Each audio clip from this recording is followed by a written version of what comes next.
Assalamualaikum warahmatullahi wabarakatuh. Perkenalkan, nama saya Zulfiana. NIM saya 250102064. Saya akan menjelaskan soal tentang permasalahan rumah tangga. Yang pertama adalah kasus rumah tangga Nailul Al-Fatir dan Marsha Dwi Anugraha. Pada kasus mereka, tindakan Nailul yang sering melakukan kekerasan verbal dan tidak memberikan nafkah lahir yang cukup dikategorikan sebagai bentuk nusyuz suami. Suami telah melanggar kewajiban utamanya untuk memperlakukan istrinya dengan baik. Yang kedua, tindakan Marsha yang meninggalkan rumah tanpa izin suami tidak dapat dikategorikan sebagai nusyuz, karena menurut hukum Islam dan hukum positif, seorang istri dibenarkan meninggalkan rumah demi keselamatan dirinya dari kekerasan verbal serta akibat tidak terpenuhinya nafkah yang wajib. Status rumah tangga mereka dalam keadaan syikok, yaitu perselisihan tajam yang terus-menerus antara suami istri yang sulit didamaikan kembali, sehingga melibatkan konflik antar keluarga besar. Sebagaimana pada pasal 80 ayat 2 dan 4 Komplikasi Hukum Islam KHI menegaskan kewajiban suami untuk melindungi istrinya dan memberi nafkah lahir, pakaian, tempat tinggal, biaya rumah, dan nafkah batin sesuai kemampuannya. Pada pasal 116 huruf F KHI, perceraian dapat terjadi jika alasan antara suami dan istri terus-menerus terjadi perselisihan dan pertengkaran, yaitu syikok, dan tidak ada harapan akan hidup rukun lagi dalam rumah tangga. Pada Undang-Undang Nomor 23 Tahun 2024 tentang penghapusan kekerasan dalam rumah tangga, Undang-Undang PKDRT, tindakan Nailul Al-Fatir yang melakukan kekerasan verbal masuk dalam kategori kekerasan spesifikis pada ayat 7, dan tidak memberi nafkah masuk kategori penelantaran rumah tangga pada pasal 9. Solusi dalam hukum fikih Islam sesuai petunjuk Al-Quran surah An-Nisa ayat 35. Keluarga dari kedua belah pihak wajib mengutus seseorang, yaitu juru damai atau hakam. Satu hakam dari keluarga Nailul Al-Fatir dan satu hakam lagi dari keluarga Marsha, supaya mengupayakan perdamaian.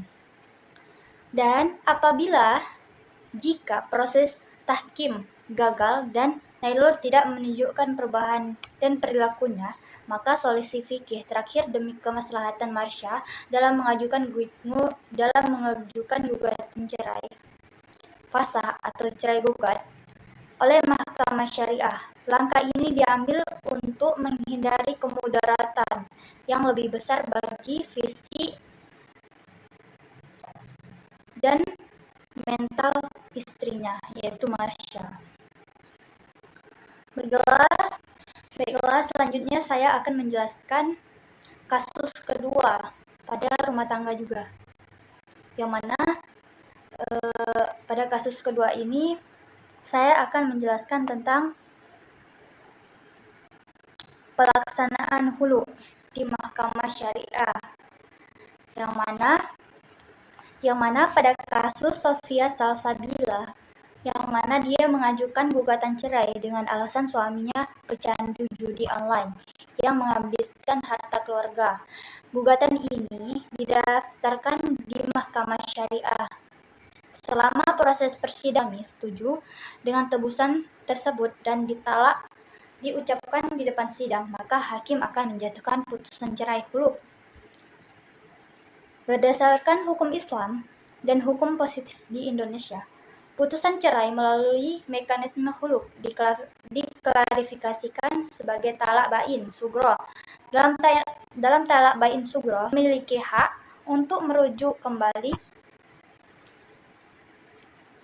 kepada istrinya selama masa iddah,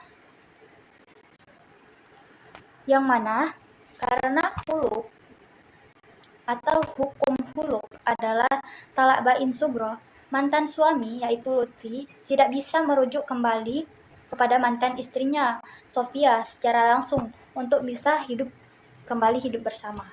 Sebagaimana suami istri. Keduanya diwajibkan untuk melangsungkan akad nikah baru, memenuhi seluruh rukun dan syarat perkawinan. Akad baru ini diwajibkan secara sah dan dicatat kembali pada kantor urusan agama, KUA, dan mahkamah syariah setempat. Baiklah, selanjutnya saya akan menjelaskan tentang kasus hak asuh anak, yang mana yang paling berhak mendapatkan hak asuh anak ialah ibu kandungnya, yang mana telah dijelaskan pada pasal 105 huruf A Komplikasi Hukum Islam secara tegas menyebutkan bahwa pemeliharaan anak yang belum memais atau belum berumur 12 tahun adalah hak asuh ibunya, karena anak yang baru berusia 4 tahun belum memais, maka hak asuh pemeliharaannya secara hukum mutlak jatuh pada pasal 41 huruf D Undang-Undang Nomor 1 Tahun 1974 tentang perkawinan, menegaskan bahwa bapak yang bertanggung jawab atas semua biaya pemeliharaan dan pendidikan yang diperlukan oleh anak itu secara kondisi finansial yang mapan dari Muhammad Afzal. Justru menjadi dasar kewajiban baginya untuk menyalurkan nafkah anak secara rutin kepada pihak ibu guna keperluan tumbuh kembang anaknya. Dalam hukum peradilan Indonesia, hakim wajib mengutamakan prinsip kepentingan terbaik bagi anak. Anak di bawah umur dinilai sangat membutuhkan kebutuhan kasih sayang, kedekatan emosional, dan waktu pengasuhan yang intensif dari ibu kandungnya. Hak asuh ibu